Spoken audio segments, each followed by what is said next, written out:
Thank you so much for joining me today, Chrissa.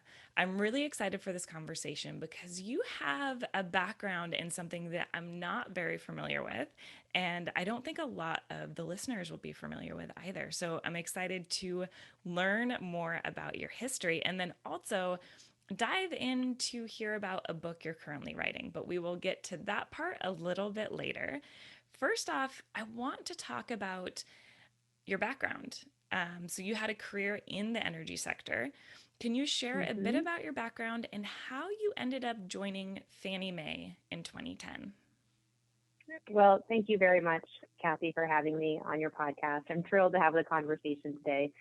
Um, my background is in energy, as you noted, and it's actually the traditional utilities industry. It's not even in renewable energy, and it's nothing related to housing.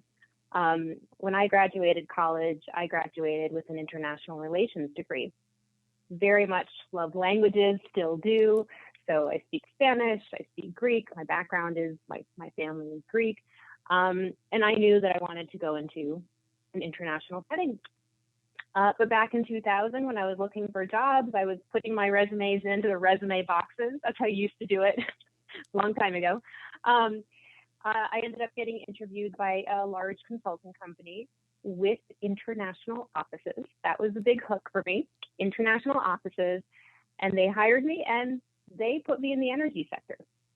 So, funnily enough, Kathy, I did not actually start my career knowing that I wanted to work in renewable energy or green housing or green financing. It was really about the international experience. Can you believe that? I think that is such a good, I don't know, example that following what you're interested in, which for you at the time was Mm-hmm. international, can lead you Mm-hmm. down some really interesting doors. And the universe can kind of nudge you in a direction that maybe you wouldn't have thought of before that ends up being a really great fit. Well, it's funny that you should mention that because I do think the universe nudged me to where I wanted to be, but also remembering that all 20 plus years ago, the sustainability field as we know it today, as you and I know it from your work at Adidas and mine at Fannie Mae, and what we're seeing in the market didn't exist. That's not to say 20 plus years ago there weren't environmentalists, there weren't NGOs working on environmental issues, and there certainly were people at companies working on water efficiency and energy efficiency. But 20 plus years ago, this wasn't a field, again, as it is today. So 20 years ago, I did end up working for large scale utilities doing some exciting things like price forecasting, looking at transmission and distribution lines and strategies and building out financial systems. And indeed, I actually worked overseas. That was my goal. I lived in the Netherlands for a year working for a utility company. And I loved it. It was fantastic. Got to visit other clients in Europe as well. So but while the sustainability industry as we know it today, 20 years ago, wasn't the thing, it was the beginning, the seeds were being planted and being grown around green buildings, right? And something called net metering, right? Where you're generating energy from a solar panel and then you're selling it back to the utility and you want a credit on your bill. So it was actually it's sort of maybe the first nudge, Kathy, of back then I was thinking, what is this net metering thing? What are these things called solar panels? Who's actually using them? And that opened my eyes to the new world, or at least the growing world of renewable energy. That's incredible. Now, you then went on to become an expert in green bonds. What are green bonds? Can you share that? Sure. Well, I will say that the, the, the genesis for green bonds really is something um, based out of a need. So let's start with just what bonds are first, and then we'll get to the green side of it. Um, bonds are what are called fixed green bonds are fixed income instruments. And what that means is that they are a security, a product in the market, in the financial market of a certain dollar value. And what they do is they have a particular payment structure for a number of years. What it gives companies the opportunity to do is raise capital, get money to fund projects that they want to do. Great. Bonds have been around for decades, for a very, very long time. Green bonds are a way for companies to raise capital, so funds for projects that actually have a green outcome, a green target, a green goal. So for example, a green bond could be a real estate company wants to build green buildings, green office buildings, maybe with a LEED certification, ILFI, some sort of indicator that it's meeting an environmental standard. Then it's going to tell investors, look, I'm not only raising funds, here's something you can invest in, but it has a green outcome to it. That's incredible. So me as an investor, an Mm-hmm. individual investor, I can look at, if I'm interested in bonds, I can look at the landscape, and the ones that are identified as green bonds have already been vetted and have some sort of environmental component integrated into whatever project they're doing. Is that correct? Well, that is correct, but that you said an interesting key word, Kathy. You said vetted. So green bonds have actually been in the market only about a decade. The World Bank came out with theirs back in 2009, 2010. I issued Fannie Mae's first green bond in 2012. Back then, it was what we would call self-certified. The bodies that we see today, such as the climate bond initiatives, for example, or the Cicero, or the entities doing second, what they're called SPOs, second party opinions, didn't exist. So yes, today, it's interesting, investors can ask for what's called the SPO, the second party opinion, and get certainty, right? Somebody has assessed it, but that is actually a relatively new standard that's come out in the market since about 2016, 17 actually is really when it started picking up. Interesting. And is that becoming more and more commonplace where if a company is labeling something or an entity is labeling something as a green bond, you would be able to ask for that third party validation? Yeah, I would, if somebody were coming to me, Kathy, and saying, hey, I want to issue a green bond for this new green manufacturing facility, or I want to raise capital for something else, and they said, but we're not going to self-certify, I would say, time out. Why don't you want to certify with another entity? Mm-hmm. It is pretty much an indicator of your transparency. It's an indicator of your commitment to an international standard, like the Green Bond Principles, which is the leading standard in the market. And it's an indicator that you want your security not only to be green, but you want it to be tradable and liquid and respected within the green bond market. So today, it's pretty much expected that you will have a second party opinion on your green bond. That's great. Mm-hmm. Now, one of your earliest projects was launching the green financing business at Fannie Mae, Mm-hmm. which has gone on to issue over 87 billion in green bonds by the end of 2020. That's right. That's That's right. incredible. Can you tell us about that program? How you convinced the Sure. industry to use this new product, how it serves stakeholders, and why it's important? Oh, there's a lot that we can dig into, Kathy. So I would say, what I'll do is I'll actually tie it with a little bit about how I ended up at Fannie Mae, because I think that's part of the sort of the why and how it came about.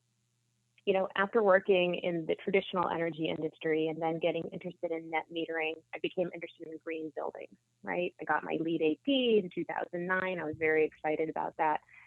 And then I went on to work as a consultant to real estate companies, large real estate companies that were trying to get their portfolio to be more sustainable. And multi-million dollar companies with millions of dollars or millions of square feet in their portfolio. So when Fannie Mae came knocking and said, hey, we want to do a green thing, Kathy, that was literally the job. That was pretty much, we want to do a green thing. Okay, we can do a green thing. I knew that there was a way to do more than a green thing. It was marrying the fundamentals of real estate, marrying the fundamentals of the financial benefits that come through energy reductions with a bigger market, with a bigger growing demand at the time, and to serve people. because at the end of the day, housing is where we all live, and green housing serves people. So it's an interesting sort of flow of events that took me to Fannie Mae. So when that green sort of job came about and that doing a green thing came about, I knew that we needed to have what we call green mortgages as part of our portfolio, right? Fannie Mae, for those of your listeners who aren't familiar, is a secondary mortgage lender, right? It doesn't work directly with consumers. It creates mortgage products, but then our primary lenders, a network of lenders and banks, use those products to introduce them to borrowers. So the green financing business came about by developing green mortgage products that were easy for the primary lenders to understand, the originators or those people who sell those loans, and then to sell them or to introduce them to borrowers.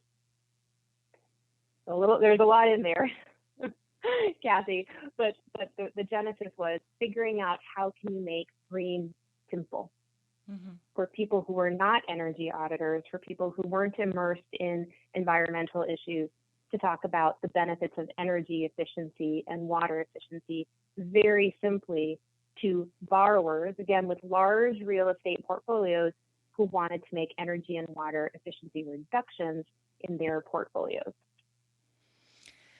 There's a number of things you said I want to pull out that I think are really important. When you were talking about initially making the transition to Fannie Mae for this opportunity, you touched on really looking at the fundamentals of making green buildings, the fundamentals of banking and the mortgage industry, and the growing demand from a consumer side. And I think that that is hugely important. It's looking at where the integration of the fundamentals of a business and the benefit to the business are, what consumers are asking about, so the demand side of the business as well, to find an opportunity that is also revenue generating. So you're creating an impact, in this case, an environmental impact, a green impact, but you're also creating a revenue generating line of business, which makes it sustainable long term.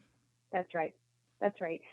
Yeah, I think I fundamentally believe that businesses have a role in doing good while they're also generating profit.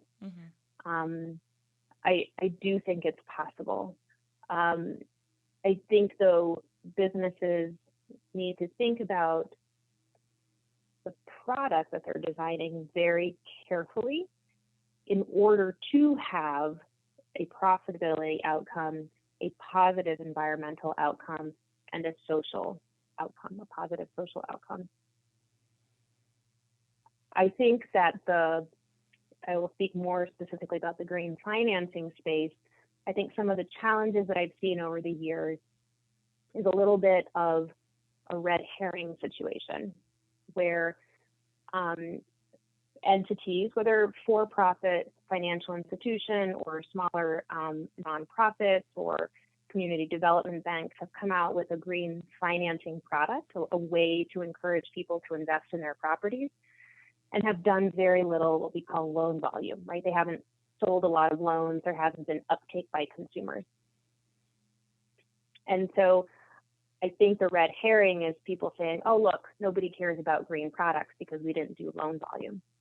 No one used it. No one picked up this product.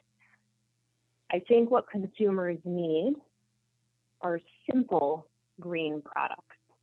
So tying it back to your thought about, consumers asking for it, consumers will ask for things that they understand. If you're talking about a mortgage, which is complex on its own, even for professionals, right? There's lots of nuances in the terms and there's lots of negotiations.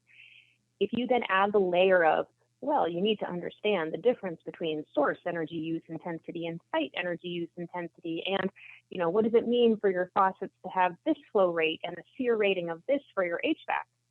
You've lost them. That's why green products, I think, oftentimes don't get uptake by consumers, whether the consumer is an individual person like you or me, or a business to business situation where it's another business as the consumer, right? The business is the client, is because the excuse me, is because the green product is, I think there are situations when consumers and businesses don't pick up on a green product, it's because it was too complex for them to understand. And again, that's why you get that red herring. Oh, nobody wants a green shampoo, or they don't want a green, mortgage. It's because it was just too complex to understand, and they would rather go what they've been doing and using for the last 20 years.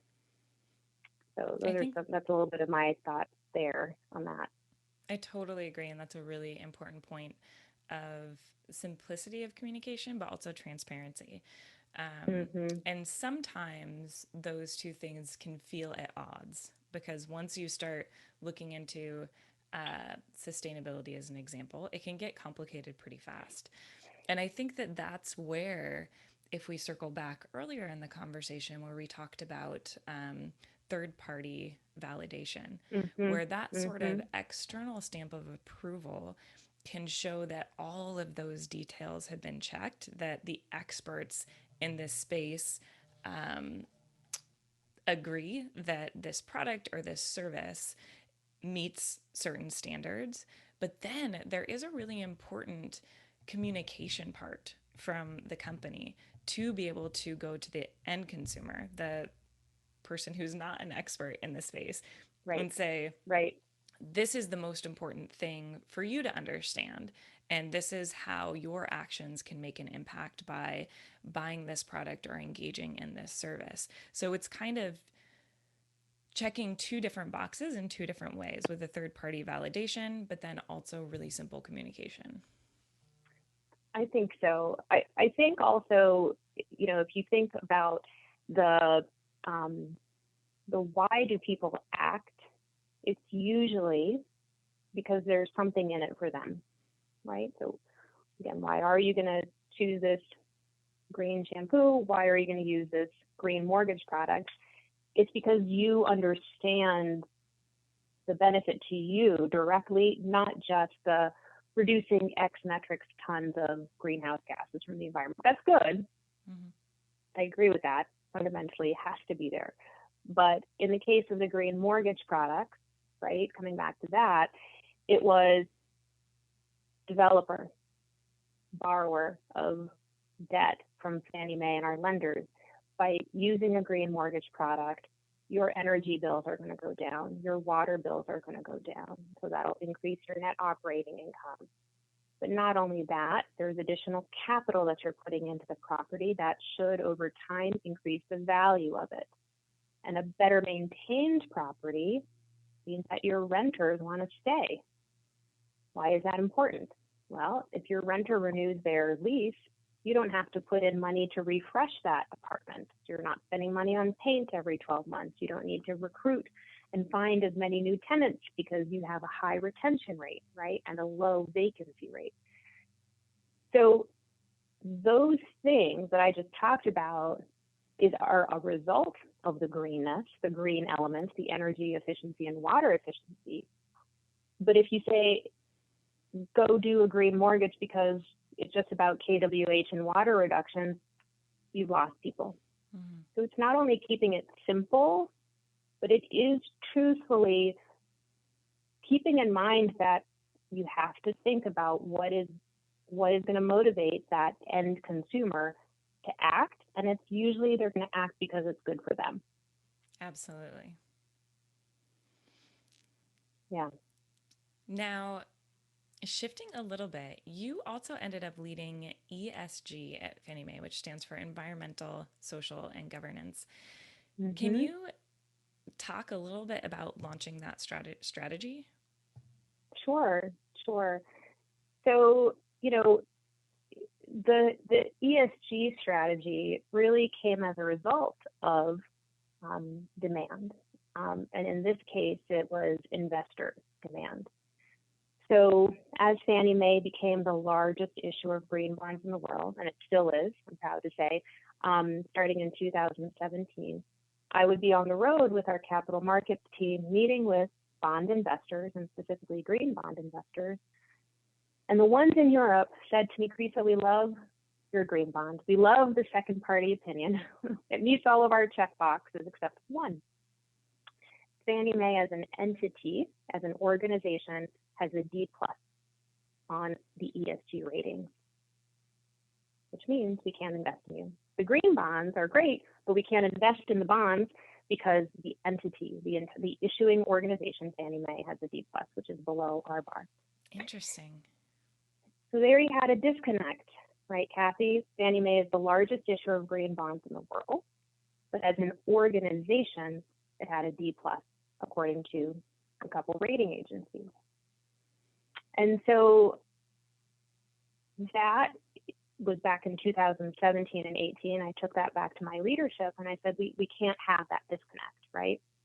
And the initial response is, well, Fannie Mae is absolutely committed to affordable housing. That's a massive pillar of S.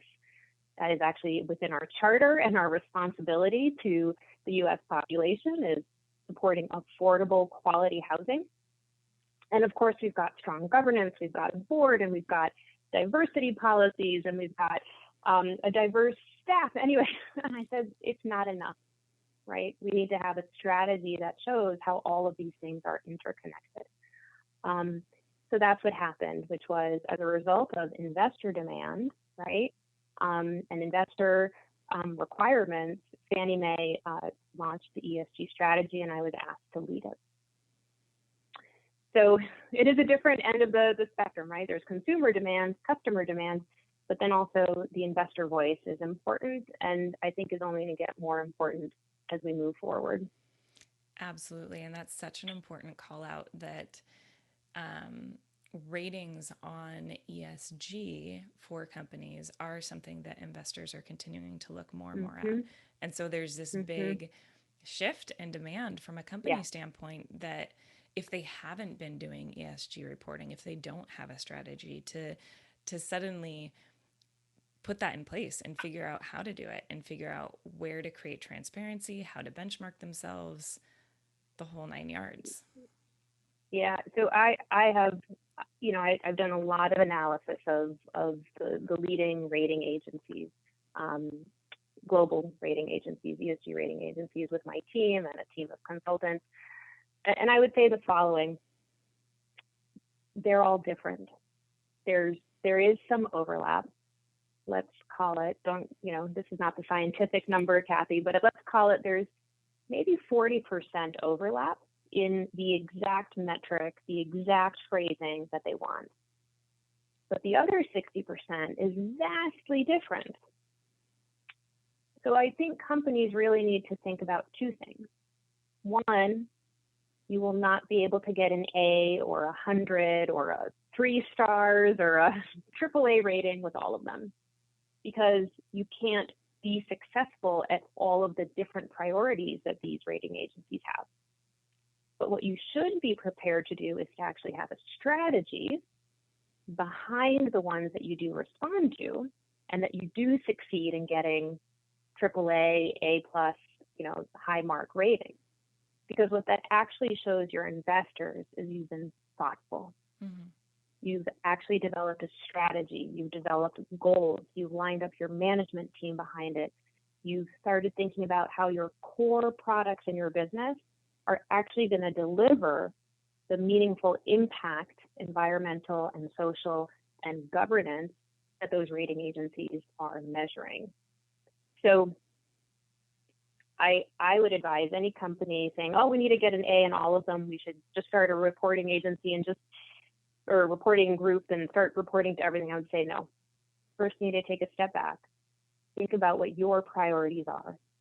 Think about which rating agency matches those priorities, and then show your investors how you're actually delivering on those priorities, which is then reflected in that top ESG rating score that you get.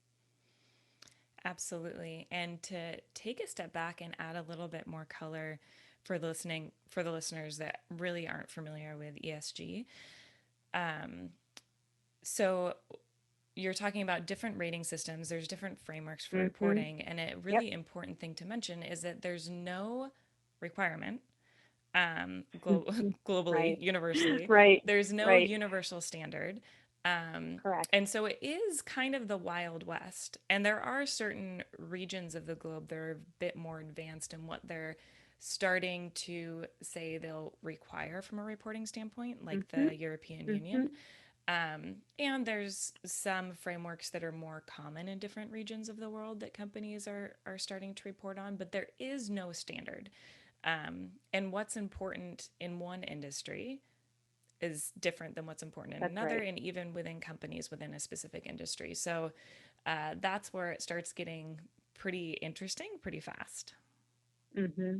I I do think that there will be more standardization. Mm-hmm.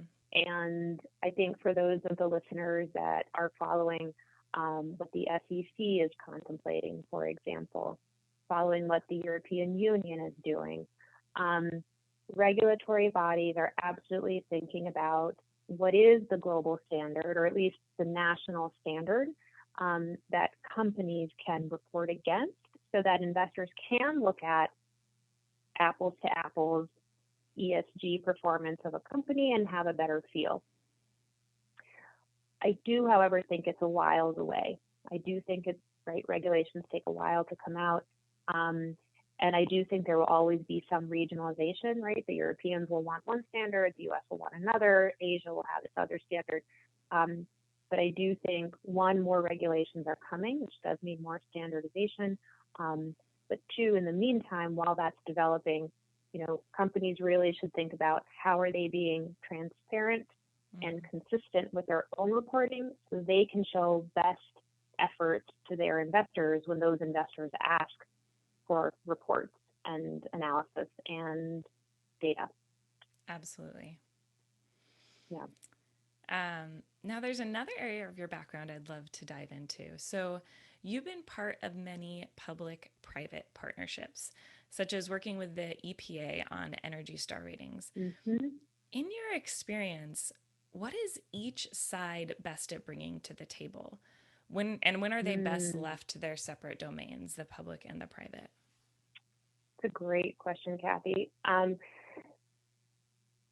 Highly, highly important to create public-private partnerships, um, because each one brings a different area of expertise, a different area of strength, um, and and and they're needed. So maybe some context on that partnership first would be good, and I can sort of tell you what we each brought to the table.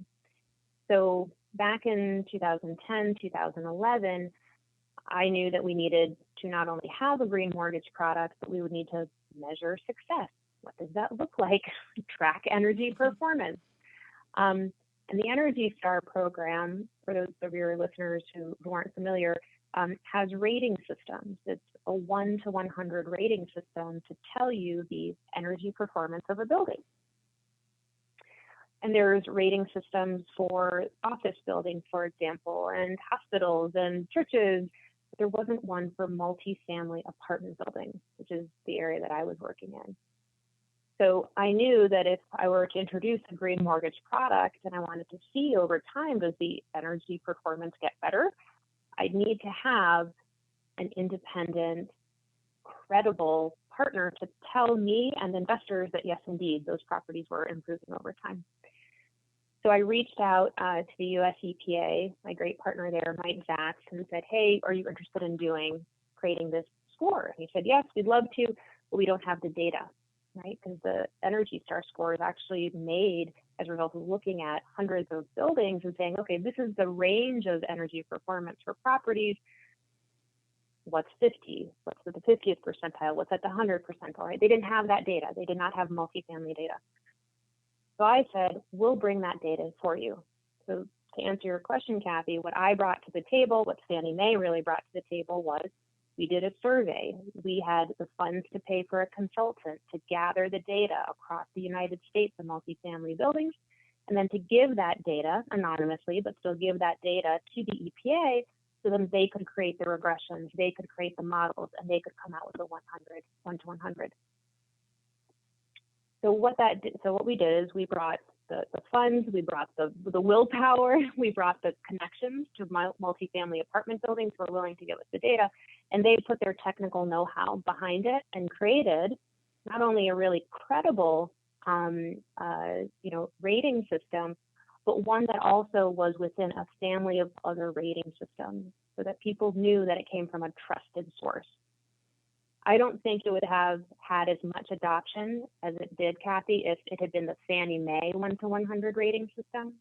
I think there is high credibility in saying this is the US government, the US Environmental Protection Agency, this is their Energy Star program. And it's not Fannie Mae saying that your property is low performing. It's the US EPA's independent analysis.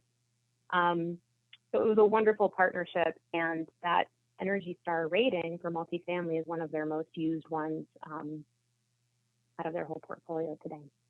That's really incredible. And I feel like Yeah. that story also, again, circles back and reemphasizes the importance of essentially third party validation. So Yeah. you're partnering with this other entity that is an expert Mm-hmm. in this space, and with them coming up with the rating, it's going to also have bigger uptick than if it was a private entity branded rating, for example. I think so. I think it comes down to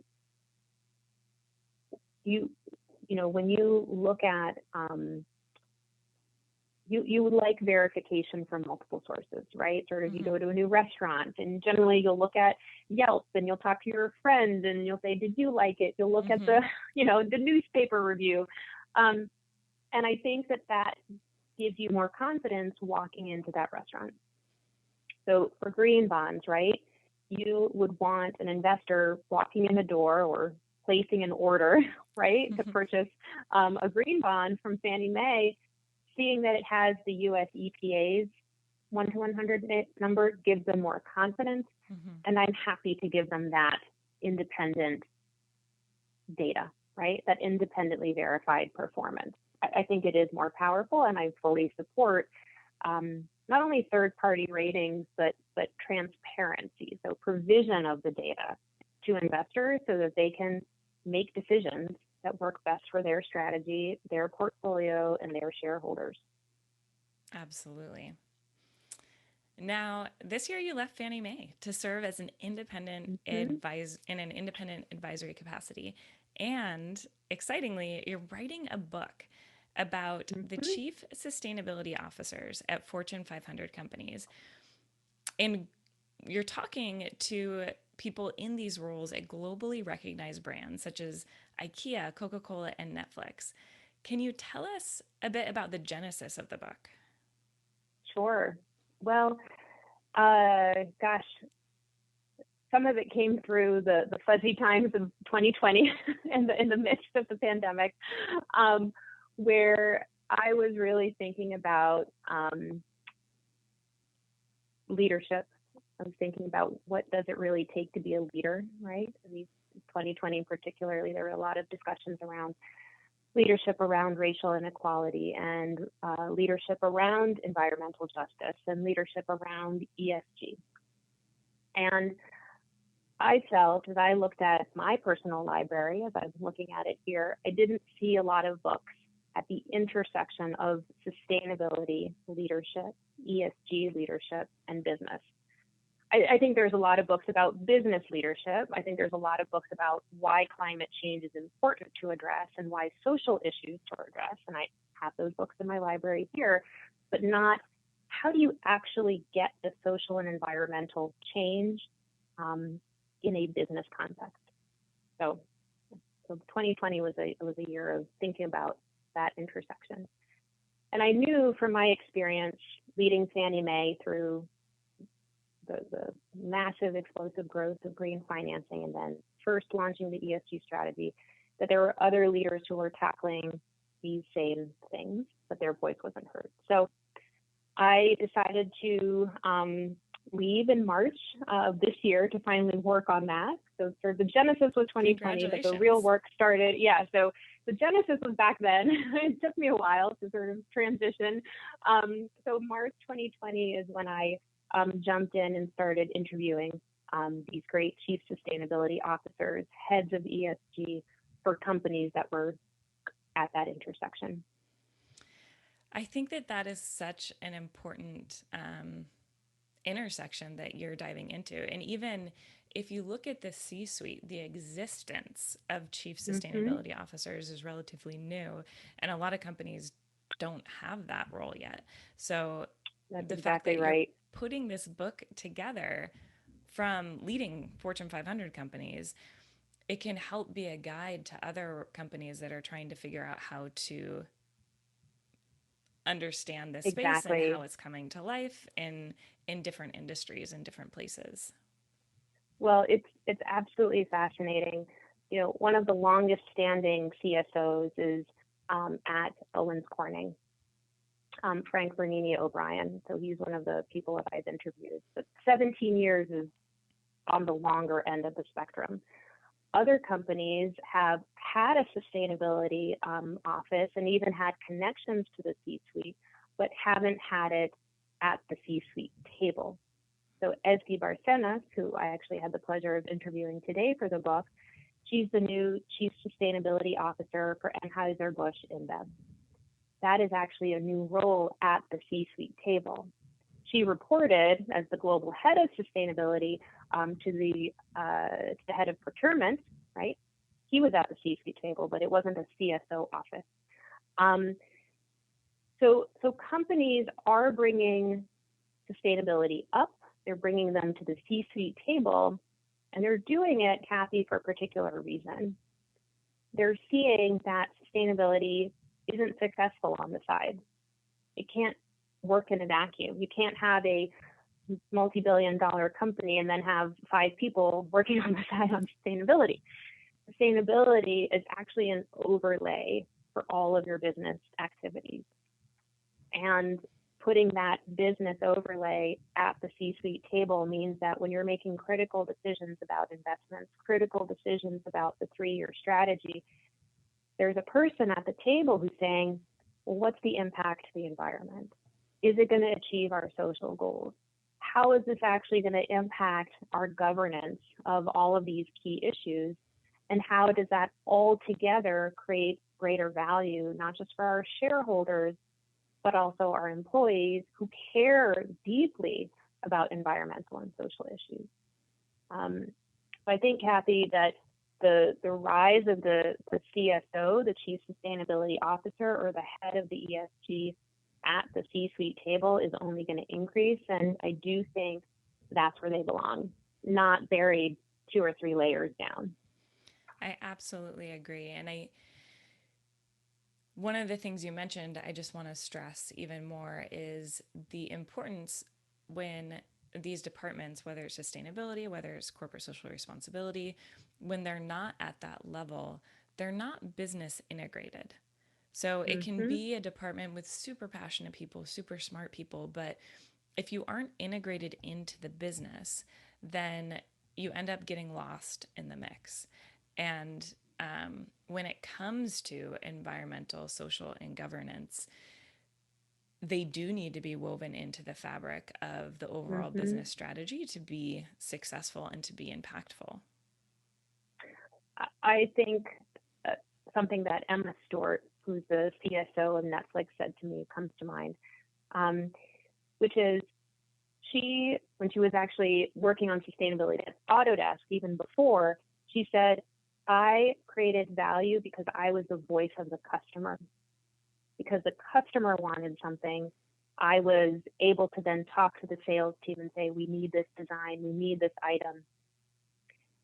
That's where sustainability creates the most value. It is being in the voice of the customer and then integrated with the product team and the sales team. If it's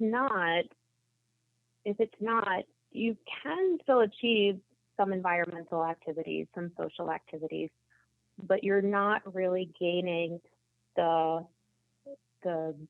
horsepower, the real engine behind sustainability, which is one, generating opportunities, finding new businesses, creating new products, finding new customers, but also reducing risk. Fundamentally, Kathy, I think sustainability creates value for companies because what you're doing is you're actually looking at an existing business activity and looking for new ways that it could fail, looking at new ways that it might be impacted by climate change, finding ways to mitigate them really becomes the sustainability team's biggest opportunity to create value for a company.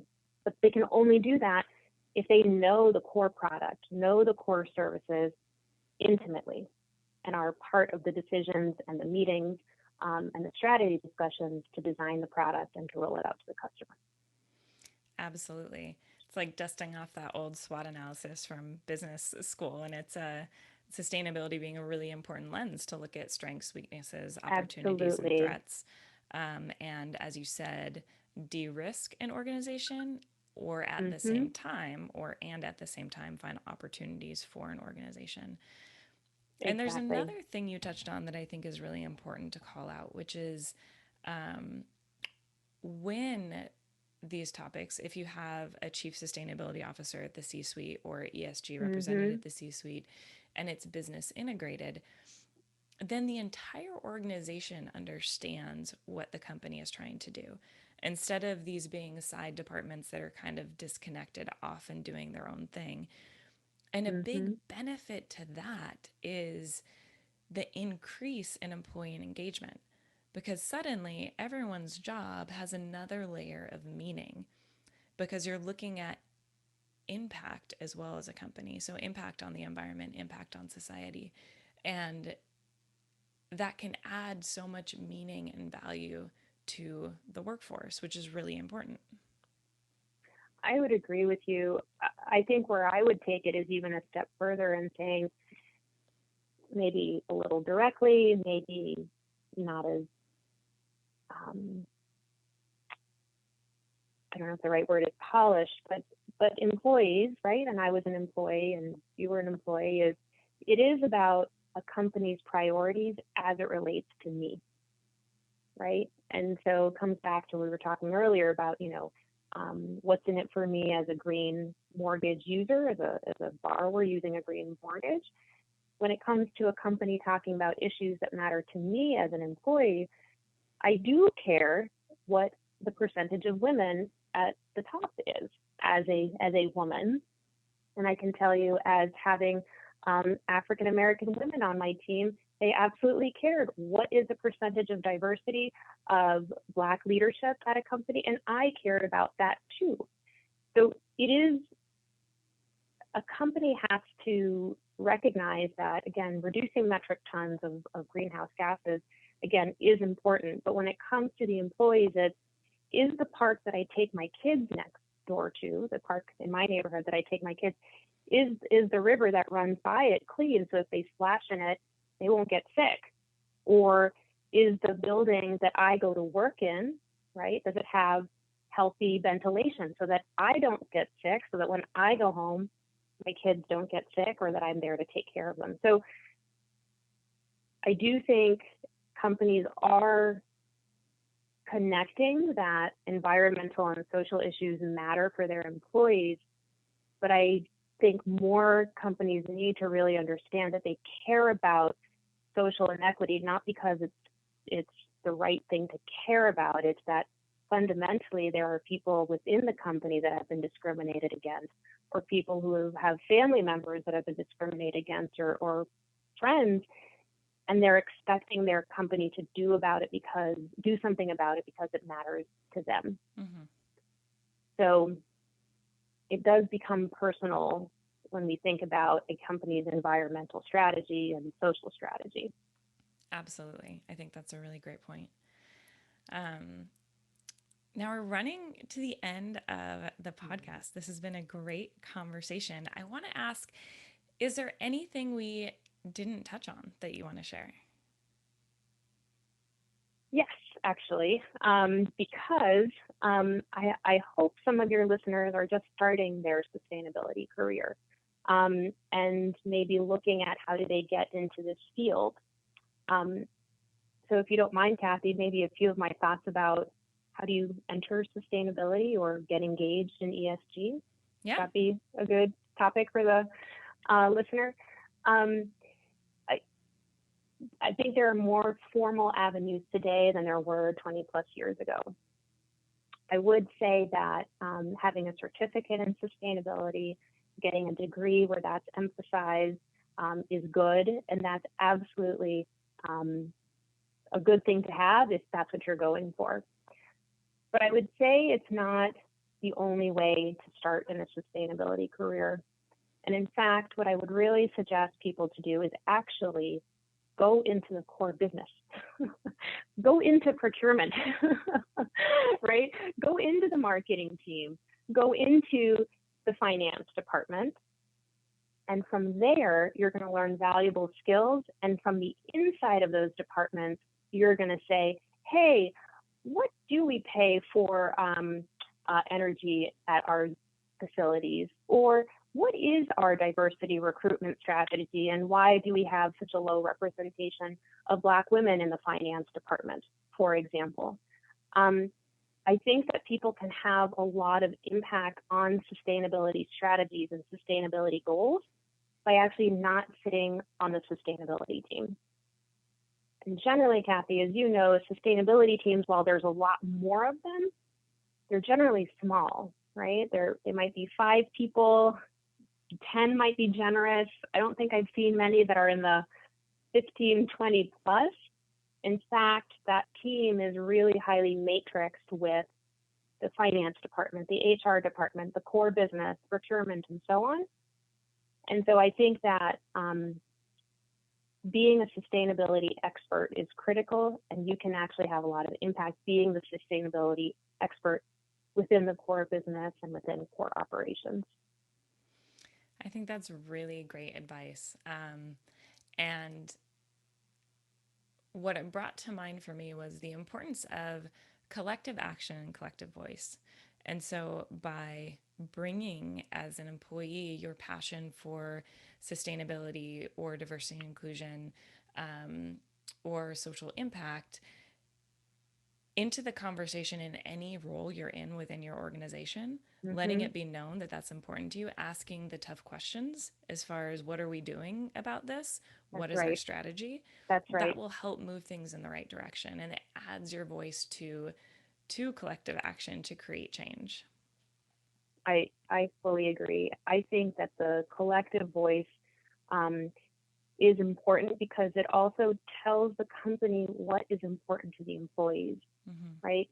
If that voice isn't raised, people in the strategy department who are also employees, but they're sort of generalizing, they're doing research, they're sort of doing benchmarks. That's not as good as hearing directly from employees. These are the things that are important to us. What are you doing about them? So I do encourage people to go into the core business and then speak up for their environmental and social priorities from within those seats.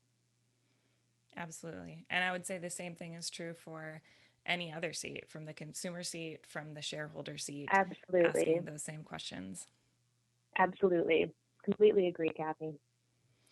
Now, one more question for you, 2 more questions for you. One is, Sure. when is this book going to come out? And then the second Oh, is, sure. where can the listeners find you and see what you're doing?